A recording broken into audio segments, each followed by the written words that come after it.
আসসালামু আলাইকুম প্রিয় বন্ধুরা। বিশ্বকাপের নকআউট পর্ব কিন্তু আজ রাত ১টা থেকেই শুরু হচ্ছে।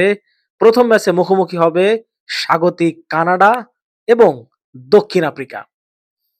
শক্তির দিকে যদি আপনি বিচার করেন তাহলে এই ২ দল কিন্তু প্রায় সিমিলার শক্তির একটা দল। কেউ যে কারো থেকে খুব বেশি শক্তিতে এগিয়ে আছে সেটা বলার এখানে কোনো সুযোগ নেই। যেহেতু কানাডায় খেলা তাদের নিজের মাঠ, সেই দিক থেকে বাড়তি একটু অ্যাডভান্টেজ কিন্তু তারা পাবে, এটা কিন্তু সত্যি। তাদের দর্শক, তাদের মাঠ সবকিছু নিজেদের অনুকূলে। তো এই শক্তিটুকু ছাড়া মাঠে কিন্তু খুব বেশি ২ দলের মধ্যে পার্থক্য নেই।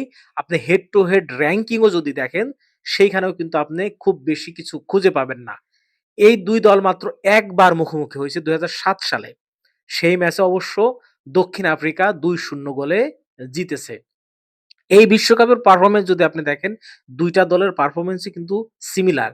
কানাডাও ১ ম্যাচ জিতেছে, ১ ম্যাচ ড্র করেছে এবং দক্ষিণ আফ্রিকাও শেষ ম্যাচে শক্তিশালী দক্ষিণ কোরিয়াকে ১-০ গোলের ব্যবধানে হারিয়ে কিন্তু বিশ্বকাপের ২য় পর্বে খেলার সুযোগ অর্জন করে। যদিও এটা আমার কাছে মানে একটা সারপ্রাইজ লেগেছে যে দক্ষিণ আফ্রিকা বিশ্বকাপের কোয়ালিফাই করলো অথচ দক্ষিণ আফ্রিকা দক্ষিণ কোরিয়া বিশ্বকাপ থেকে বাদ পড়ল। এইটা আমার কাছে খুবই সারপ্রাইজ করেছে, সত্যি কথা।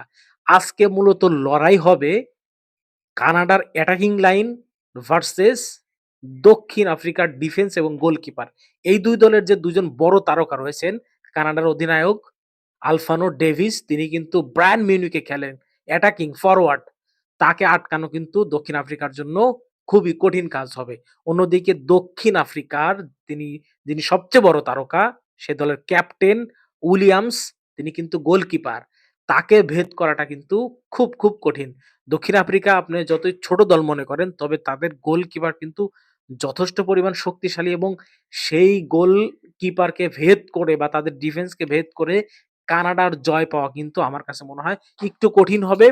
যেহেতু নকআউট পর্বর ম্যাচ, দর্শকরা যে জিনিসটা চায় যে নির্ধারিত সময়ে খেলা শেষ হবে না, তারপরে ট্রাইব্রেকার হবে, ২ দলের গোলকিপারকে আমরা দেখব তাদের সামর্থ্য, তাদের শক্তি, সেই জিনিসটা কিন্তু চলে এসেছে। আজকে থেকে শুরু হচ্ছে, যদি ৯০ মিনিটে খেলা শেষ না হয় তাহলে কিন্তু সরাসরি সম্ভবত ট্রাইব্রেকার দেয়া হবে। এক্সট্রা কোনো টাইম অন্তত এই যে রাউন্ড অফ 32 বা রাউন্ড অফ 16 এ দেয়া হবে না। হয়তো সেমিফাইনাল বা ফাইনালে এক্সট্রা টাইম হয়তো দেয়া হতে পারে। তো বন্ধুরা, আজকে থেকে নকআউট পর্বের ম্যাচ শুরু। কানাডা এবং দক্ষিণ আফ্রিকা। আপনার কাছে কি মনে হয় আজকের ম্যাচে কে জয়ী হবে? প্রেডিকশন করুন এবং কমেন্ট বক্সে আপনার উত্তরটা অবশ্যই জানিয়ে যাবেন। আর যাবার আগে একটা কথা অনুরোধ করব, যদি এখনো আপনি আমার চ্যানেলটিকে সাবস্ক্রাইব করে না থাকেন তাহলে অবশ্যই চ্যানেলটিকে সাবস্ক্রাইব করে দেবেন। আর আগামীকাল রাত ১১টায় কিন্তু বিগ ম্যাচ আছে, ব্রাজিল ভার্সেস জাপান। সেই ম্যাচের প্রিভিউ দেব, ভিডিও দেব আগামীকাল। সেটা সবার আগে যাতে আপনি দেখতে পারেন সেজন্য চ্যানেলটিকে সাবস্ক্রাইব করে রাখেন। আসসালামু আলাইকুম।